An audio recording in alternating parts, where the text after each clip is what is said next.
Bonjour, bienvenue à l'Atelier Librairie, le livre voyageur, animé par Fabienne Roch et moi-même, Bruno Lalonde. Nous sommes à Montréal le 31 janvier 2021. Il fait moins 17 degrés Celsius à Montréal. Le soleil est beau cependant, mais beau et glacé, un soleil froid, n'est-ce pas? Mais la lumière monte, alors la lumière monte. Le couvre-feu, semble-t-il, va se poursuivre bien au-delà du 8 février. Les magasins non essentiels, selon la formule convenue, rouvriront le 8 février. Alors voilà. Alors on se prépare à nouveau à rouvrir et sans doute aussi également on se prépare dans le même élan à refermer quelque part à la mi-mars sans doute. Alors voilà où nous en sommes. Les gouvernements veulent donner de l'oxygène aux entreprises, au commerce, pour... Alors voilà, on est ballotté entre protéger des vies, le système de santé et l'économie. Hein. Mais au final, je vous garantis une chose, c'est l'économie qu'on voudra sauver. Ce concept vague, au fond. Mais je vais obtempérer. Je ne vais pas, je vais enfin vous lire le passage. Peut-être que je vais m'arrêter pour le commenter. Ce qui est frappant dans les premières pages de Tout est accompli, c'est qu'au milieu de Paris, il y a un sans-abri, un SDF, un sans domicile fixe, un clochard, si vous préférez, qui a accroché au cou une pancarte laquelle est écrit On m'a tout volé. Et il refuse aussi les aumônes. Il n'est pas là pour quêter, il est là pour signifier son opposition au monde, au monde marchand, au monde libéral dans lequel nous sommes. On aimerait croire englué, parce qu'englué, on pourrait quand même s'en extirper, on pourrait s'en extraire, dans lequel on est emprisonné. Voilà. Et alors donc, je vais vous le lire sans plus tarder. Mais il y a une autre réflexion que je me faisais très tôt ce matin, je me réveille tôt, c'est que cette pandémie-là, au fond, évidemment, apporte beaucoup de désagréments, d'inconvénients. Mais il y a une quantité de gens qui sont assez nombreux, je pense, et qui n'oseront pas le dire, qui sont plutôt contents de ça. Je vais vous donner des exemples concrets de gens qui sont contents. Des exemples concrets qui apportent de la satisfaction à un certain nombre de gens. Noël, par exemple. Combien de gens sont contents que le, la Noël de 2020 n'ait pas eu lieu? La course aux cadeaux, les visites familiales, toujours source de conflits, de tensions. Là, la fatigue à courir d'un événement à l'autre, tant et si bien que lorsque la fête des rois est passée, le 6 janvier, les gens retournent au boulot, vidés, exténués, harassés, quand ce n'est pas blessés par des retrouvailles avec des gens qu'on fuit toute l'année. Et là, tout à coup, on ne peut plus les fuir. Le temps des fêtes devient un piège mortel. Un piège mortel pour les relations aliénantes, bien souvent familiales. Les gens qui n'aiment pas les voyages dans le Sud, vous croyez que ça ne les réjouit pas de voir tous ces passagers paniquer, revenir en tout hâte, craignant de se retrouver isolés dans une chambre d'hôtel à leurs frais? Des gens qui refusent le, le terrorisme, hein, cette contraction de terrorisme et tourisme. Hein.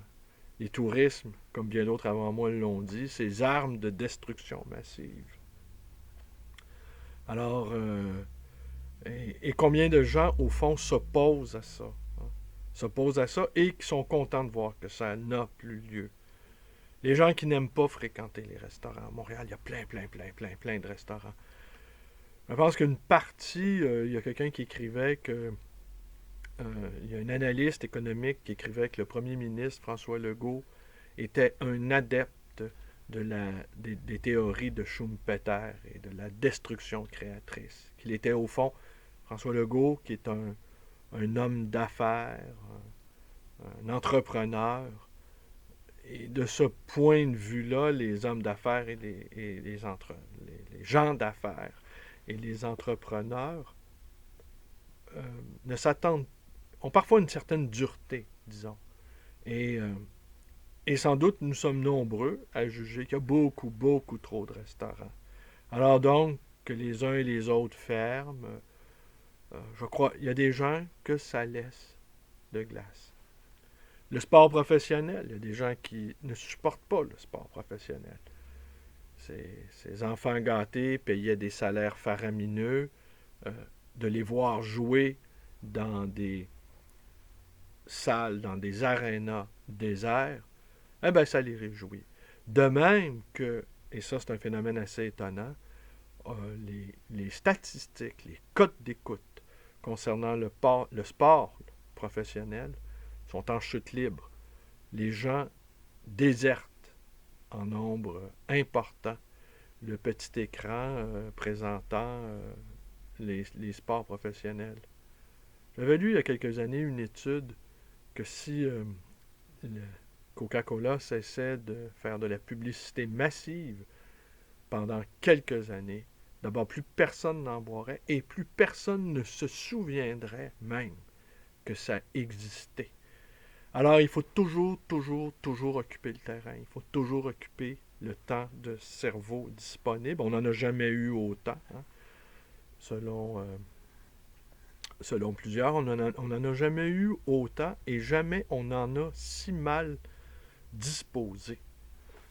Alors voilà, mais là, c'est bon pour aujourd'hui. Cette vidéo, je la commets tôt dans la journée, car après, je m'en vais visiter ma mère en territoire assidique. Alors, je vais les observer différemment, là, ces résistants métaphysiques. Eux, ils résistent pas pour des raisons idéologiques, ils ne résistent pas pour des raisons consuméristes, ni de liberté étriquée, ils résistent parce qu'ils sont dans un rapport de transcendance. Ah, je repensais à Sartre aussi. Sartre qui, dans les derniers moments de sa vie, avait écrit, avait donné une célèbre entrevue au Nouvel Observatoire, Nouvel Observateur, pas confondre avec l'Observatoire du Vatican. Il avait donné donc une entrevue avec Benny Lévy où il ouvrait la porte à la possibilité d'une transcendance. Ce qui avait provoqué l'ire de Simone de Beauvoir, qui avait jugé là qu'il y avait un détournement de vieillard. Et évidemment, on se rappelle de cette fameuse phrase de Sartre, l'athéisme est une entreprise cruelle et de longue haleine. Et là, tout à coup, Sartre. Mais un Sartre qu'on a jugé également diminué, incontinent, buvant en cachette, continuant à fumer. Simone de Beauvoir cachait ses cigarettes, cachait la boisson. Mais qui, très curieusement, on ne peut pas dire qu'il a eu une vieillesse heureuse. Avons-nous jamais une vieillesse heureuse? Ça, c'est peut-être un fantasme de bourgeois. Mais très curieusement, ne semblait pas trop affecté par la perte grandissante et très, très invalidante de ses capacités, à la fois physiques et intellectuelles. Et peut-être d'être redevenu, il ne faut pas oublier aussi qu'il y avait un oncle, hein, Schweitzer, qui était pasteur. Alors, peut-être qu'il y a une sorte de régression dans le giron religieux. Et Benny Lévy, on connaît la suite, il a quitté la France, il est devenu rabbin en Israël. Alors, ça, je vais essayer de si je le retrouve dans cette bibliothèque-là, monstrueuse, désordonnée, cette bibliothèque-là, en fait, qui m'a vaincu, hein, une bibliothèque non maîtrisable, en fait, eh bien, je vous en reparlerai de cette ouverture de Sartre face à la transcendance, vis-à-vis de la transcendance. L'effrayant silence métaphysique de l'espace médiatique. Alors, c'est tiré de Roue libre de Cécile Guilbert concernant le fameux ouvrage Tout est accompli. Voici un livre important, passionnant, engagé, qui concerne toutes les questions ravageuses de notre actualité babillarde alimentant la sourde révolte des peuples. Inégalité sociale, précariat généralisé, cynisme oligarchique, pollution atmosphérique, malbouffe, terrorisme, crise identitaire, etc. Mais qui les pense à la fois de plus loin, de plus haut, et plus originellement en les articulant à l'histoire scientifique et politique des temps modernes, à la philosophie, à l'exégèse biblique, à la pensée juive et à la littérature. Ouais, concernant l'exégèse biblique, avec le petit bagage que je possède, que je possède, oui, j'ai pu avoir quelques lumières, mais concernant la pensée juive, ah là, j'ai été un peu largué sur ce coup-là, mes connaissances étant vraiment trop vagues. C'est un grand livre de métaphysique arc-bouté sur une pensée messianique puisant aux deux maisons d'Israël, qui se veut aussi et surtout une parole de vie, une parole indiquant la voie d'un saut et d'un salut, une issue spirituelle au nihilisme, achevée par le croisement de la cybernétique et du marché qui ont complètement renversé l'ancien projet humaniste d'émancipation au profit du dispositif grand D, cette infernalité, quel joli mot, infernalité, qui, par la mise en réseau planétaire, en est arrivé à absorber le temps, l'espace, la société, à aplatir le langage comme le réel, ainsi que l'espèce humaine réduite à un bétail biologique, algorithmé, constamment spolié par ce qu'on appelle aujourd'hui l'économie de l'attention, et dont le destin transhumaniste doit désormais s'achever par les noces de l'intelligence artificielle et des manipulations génétiques qui font tant fantasmer les milliardaires de la Silicon Valley. Écrit d'une langue précise, claire, dans un souci ouvertement pédagogique, ce livre dense qui entend se situer au-delà de la politique jugée caduque et dont le titre reprend l'une des dernières paroles du Christ, tout est accompli, comporte de nombreux développements propres à susciter des conversations passionnées, ça ici, j'aimerais le croire, des débats enflammés et même des polémiques. Vous me permettrez de mettre ici une petite réserve. Pour avoir une polémique sur ce plan-là, sur le plan de la métaphysique, il faut pas juste avoir les outils, il faut pouvoir justement avoir la possibilité, la capacité de s'échapper de cet univers de claustrophobique, de cet univers, la fameuse caverne. Il faut avoir la possibilité d'en sortir. Critique du progressisme, tant scientiste qu'économique, analyse des temps modernes et des Lumières comme résultant d'une formidable insurrection à l'encontre du christianisme, de la Révolution française comme gigantesque messe noire assortie d'innombrables et répétés sacrifices humains. C'est la thèse, entre autres, de Philippe Meury. Digne des imprécations de Joseph de Maistre, de la conquête de l'Algérie par Bugeaud comme répétition de la guerre de Vendée, de la République et de la laïcité comme sacré de substitution, avec la Révolution française, le culte de l'être suprême. Dégagement passionnant sur la Shoah et les GAFA, examen critique des best-sellers mondiaux de Yuval Noah Harari et Michel Houellebecq. Dans le cas de qui est qualifié par leurs auteurs de mage noir, mais dans le cas de Houellebecq, pas tant que je vous invite à regarder la vidéo que j'ai commise sur son dernier livre, Sérotonine, qui est, je pense que assez peu de gens ont vu qu'au fond, ce n'était pas la énième euh, démonstration du nihilisme contemporain écrit comme on le sait dans une langue plate, une langue sans aspérité, une langue normée, hein, non pas inclusive, mais normée, et que davantage une, une mise en bière de la littérature avec un grand L.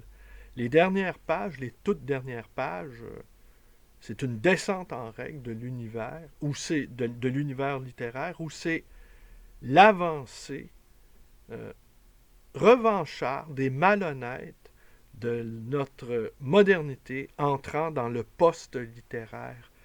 Ce que j'avais relevé dans cette vidéo-là, c'est les incohérences, non pas au niveau de l'argumentation, mais au niveau de la structure même du récit. C'est un livre en tout point exécrable et qui, à mon sens, il fallait qu'il s'en prenne pour finir à la littérature. C'est comme si Houellebecq nous disait, eh bien, je vous ai montré à quel point vous viviez et pensiez comme des porcs, selon la formule de Gilles Châtelet, mais en même temps, vous ne savez pas lire. La démonstration que vous ne sachant pas lire, vous ne pouvez pas voir que nous sommes entrés dans un monde post-littéraire. Et le personnage principal qui se pique d'inculture, qui se avance l'idée qu'il ne sait pas lire, c'est abondamment des auteurs pour démontrer qu'il ne sait pas lire. Alors, j'ai trouvé ce livre, je pense que... Alors, il nous reste encore moins de 2 ans à attendre le prochain Houellebecq. Sans doute, il nous offrira pas un livre sur la pandémie. Hein? Non, il va éviter le sujet. Il pourrait même, rebuffade supplémentaire et bouffonnerie exhaustive, nous offrir un livre sur la joie de vivre. Hein? Rien que pour se foutre de notre gueule un peu plus. Je ne dis pas que les 2 ou 3 premiers livres ou certains éléments dans Soumission, qui étaient encore avec le professeur d'université, spécialiste de Huysmans, qui était encore un livre où le désamour par rapport à la littérature n'était pas entier. Tandis que dans Sérotonine, il règle ses comptes avec la littérature, mais à travers nous. Alors là-dessus, je ne suis pas vraiment d'accord avec les auteurs. Relecture bluffante de Bellamy, de Maupassant, etc. Il faut évidemment ajouter que si une étonnante digression sur la symbolique du nom de la marque Apple, couplée à une autre sur le changement de nom de Google en Alphabet, justifierait presque à elle seule l'achat de ce livre, ce dernier, publié dans une grande maison d'édition, Grasset, n'est pas écrit par n'importe qui, puisqu'il rassemble les plumes des 3 écrivains animant l'excellente revue Ligne de Riss, François Méronis, auteur d'une demi-douzaine de romans et d'essais exigeants, creusant la question du nihilisme et de la délivrance, Valentin Ray, qui a déjà publié 3 fictions hantées par la problématique de l'initiation spirituelle, et Yannick Enel, qu'on ne présente plus, puisqu'il est l'auteur de romans remarqués dont plusieurs ont été couronnés par de grands prix littéraires. Oui, Cercle est un roman absolument prodigieux. Et pourtant, vous n'avez nulle part entendu parler de Tout est accompli. Pas un papier dans la presse quotidienne, hebdomadaire, mensuelle, ou même un article qui en signalerait l'existence. Pas une émission de télé, pas non plus de radio, ni France Inter, ni France Culture, ou même Radio Notre-Dame. Rien, niche, nada, trou noir complet et total. Tout se passe comme si ce livre n'avait jamais été écrit, imprimé, distribué, mis en vente. Et j'avoue que le silence assourdissant accompagnant l'existence déréalisée, quel joli mot aussi, de cet ouvrage brûlant, qui devrait toucher l'intelligence, le cœur et l'esprit critique des lecteurs, m'intéresse tout autant que son contenu. Assistons à la démonstration performative de ce qu'il entend prouver sur le terrain de l'inanité générale et en particulier médiatique, à l'illustration d'une sorte de samedi saint éditorial. Ouais, samedi saint, c'est la période de... c'est le purgatoire en quelque sorte. Hein?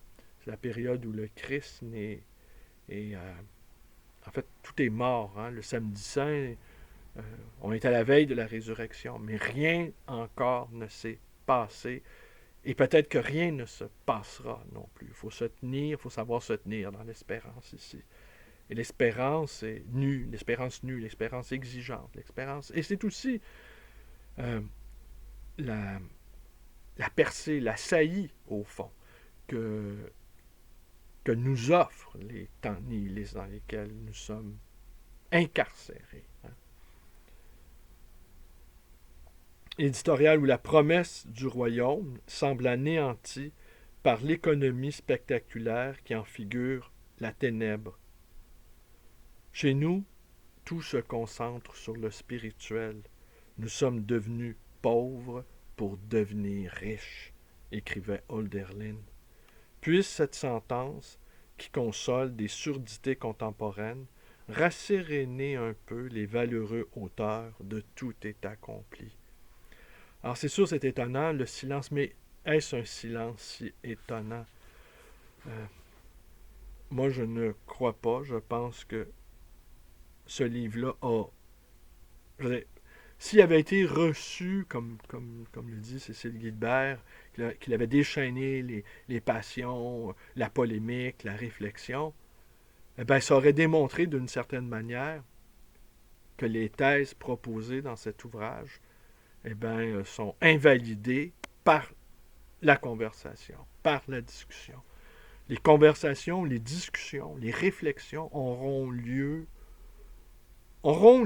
mais dans des cercles de plus en plus restreints, ce qui ne dit pas de moins en moins nombreux, mais dans une sorte d'opposition sourde, souterraine, qui n'est pas apparente sur les écrans, je suis même désolé de le dire, mais qui va être apparente, qui ne sera pas apparente du tout, dans le secret des bibliothèques, dans le secret des réflexions échangées entre un petit nombre de personnes.